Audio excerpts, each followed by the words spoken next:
Good morning, all of you. My name is Rishu Dobal, and today we are going to discuss about power sharing. So let's start with that. Before we discuss about why is power sharing desirable, the first question which came in our mind is what is power sharing? The division of power between different stages of government, different organs, or different communities in country in order to ensure smooth running of the government and to check that all powers are not concentrated within one hand. Why power sharing is important in democracy? Because it helps to reduce the possibility of conflict between social groups. Second, it is very spirit of democracy. Third, it is very good way to ensure the stability of the political order. Let us call the first set of reason prudential and the second moral.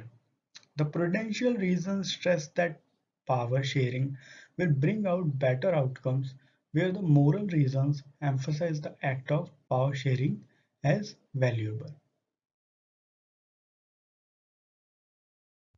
Let's discuss about why power sharing is desirable in democracy. Because of two reasons. First is prudential reason and second one is moral reason. First we discuss about prudential reasons. It helps to reduce the possibility of conflict between the social groups since social conflict often leads to violence and political instability. Second point is it is very good way to ensure the stability of political order. Imposing the will of majority community over others may look like an attractive option in the short run, but in the long run, it undermines the unity of nation. Now let's discuss about some moral reasons. Power sharing is the very spirit of democracy. A democratic rule involves sharing power with those affected by its exercise and who have to live with its effect. People have a right to be consulted on how they are to be governed. A legitimate government is one where citizens through participation acquire a stake in the system.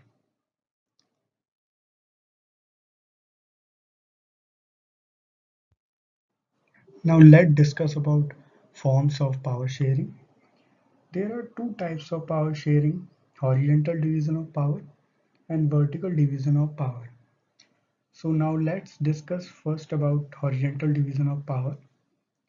Horizontal division of power is such a power sharing arrangement in which power is shared among different organs of government, such as legislature, executive, and judiciary.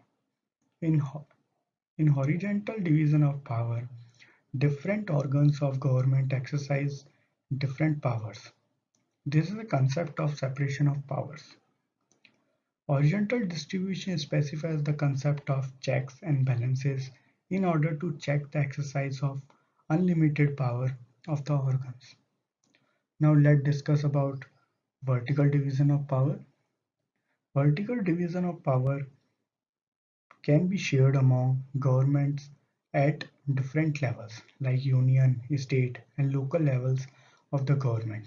Example, it can involve higher and lower levels of the government. In vertical division of power, Constitution clearly lays down the power of different levels of the government. There is no concept of checks and balances because powers can clearly given by the Constitution from the higher level to lower level. Let's discuss about some advantages of horizontal distribution of power. It allows different organs of government placed at the same level to exercise different powers. Second, it ensures that none of the organs can exercise unlimited power. Each organ checks the other. In democracy, power rule themselves through institution of self-government. Everyone has a voice in shaping of public policy. Therefore, in democratic country, political power should be distributed among citizens.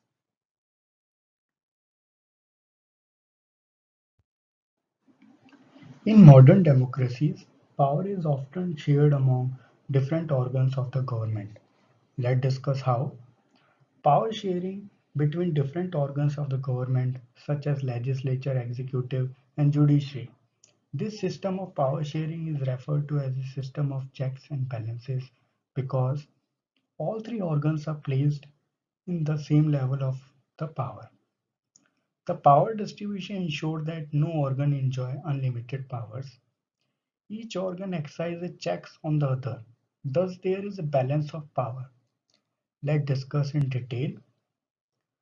Power is shared among different organs of government like legislature, executive, and judiciary. The legislature is concerned with passing the laws controlling the finances of the state and delivering no on matter of public importance. The executive machinery implements the policies of government and executes the rules made by legislature body. The judiciary is concerned with the interpretation of the laws and has the power to punish those who commit crimes or break the laws. Judiciary can also check the functioning of the executives. Power can be shared among government at different levels also. A general government for the entire country, government at the provincial or regional level, which is called federal government.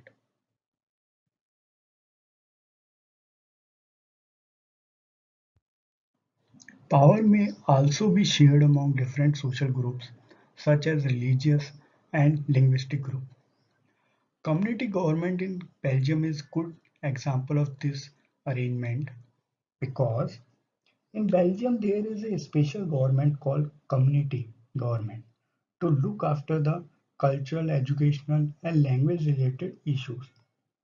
But in other hand, in Sri Lanka, the major political parties are not sensitive to the language and culture of the Tamils. In Belgium, there is no discrimination between different religions, but in Sri Lanka, Buddhist is the official religion. So this method is used to give minority community a fair share in power. Power sharing arrangement can also be seen in way political parties, pressure groups, and movement control or influence those in power. When two or more parties form an alliance to contest election, if they get elected, they form a coalition government and thus share power. That's all for today. Thank you all of you and have a nice day.